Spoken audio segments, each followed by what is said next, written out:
on, you guys, and welcome back to the channel. Today we were going to go ahead and make some room for the axle to move freely on the rear frame of the mini truck. So that's going to require us to cut a C-notch into the frame, add some reinforcement, and yeah, that'll be it for today's video. And if you haven't already, go ahead and like and subscribe, share with your friends. You know, any support I get, you know, it encourages me to make more content, and I love doing this, and I love the people that support me, so thank you guys. So let's go ahead and get started today. Suppose there are times when you lose your troubled mind. Suppose there are times when you're feeling unfound. Suppose there are days when your car is touch the ground. That's when you call me and know just what to say. We go out and on the night. We jump and touch the light. We dance and we don't sleep until we die. We don't have to worry. Drink up the night, it's early. Keep dancing, dancing, till running right.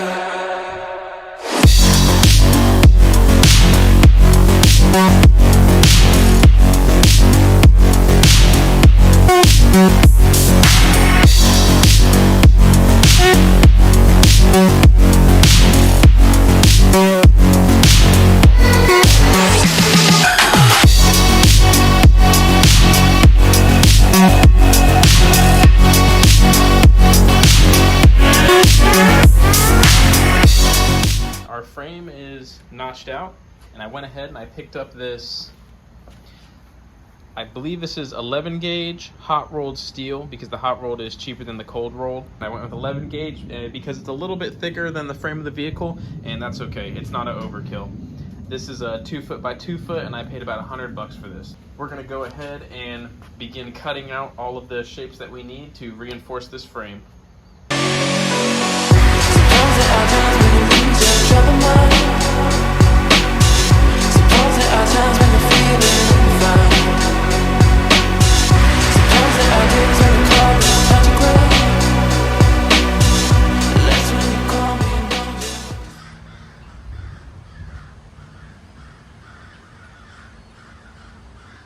Alright, so here's the stack that I made.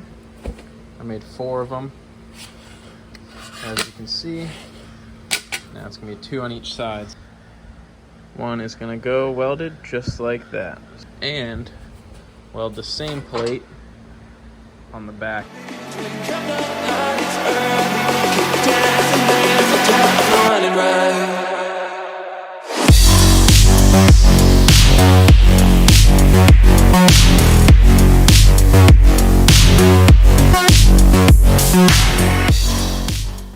Okay, so this is currently where I'm at with the C-notch. I got the 2 biggest parts of the plate welded on. One on that side, as you can see. And now, all that's left is going to be to fill in all of the gaps. So, the way I'm gonna do it, just because I'm just gonna take my time with this, is I'm just gonna make them out of cardboard first, and then cut them out of metal, and tack them on one piece at a time. So give me your hand, take it to the top. No, I don't ever wanna see you cry.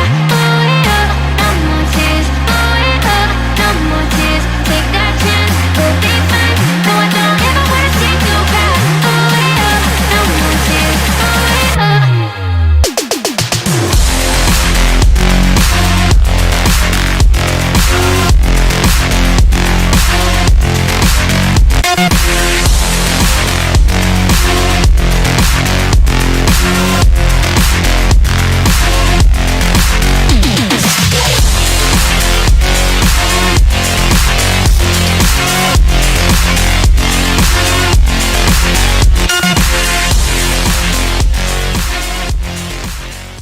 Okay, so I got the passenger side all buttoned up. As you can see, it turned out incredibly well. Basically just cutting all these to shape, you know, as you need them, and welding them all in. Yeah, no, I'm really freaking happy with how it came out. And all that's left is just do the driver's side. Look at this love we found. So give me your hand, take it to the back. No, I don't ever wanna see you cry. Oh yeah, no more tears. Oh yeah, no more tears. Take that chance, we'll be fine. No, I don't ever wanna see you cry.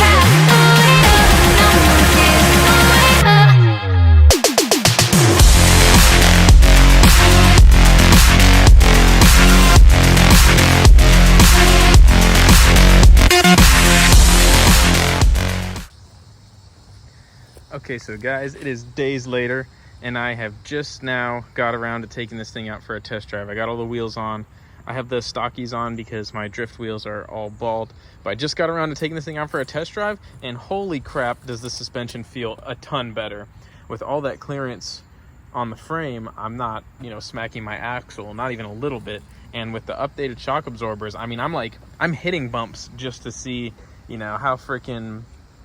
how nasty the suspension is. But I mean, it's holding up really well. I also did some brake adjustments and completely rebuilt and replaced that brake because the whole thing was filled with axle grease, so I had to do an axle or seal, and then I rebuilt that one and rebuilt that one, and the e-brake works great, and the suspension feels great. So yeah, I'm excited to see what the next day on the track is going to be like. Go.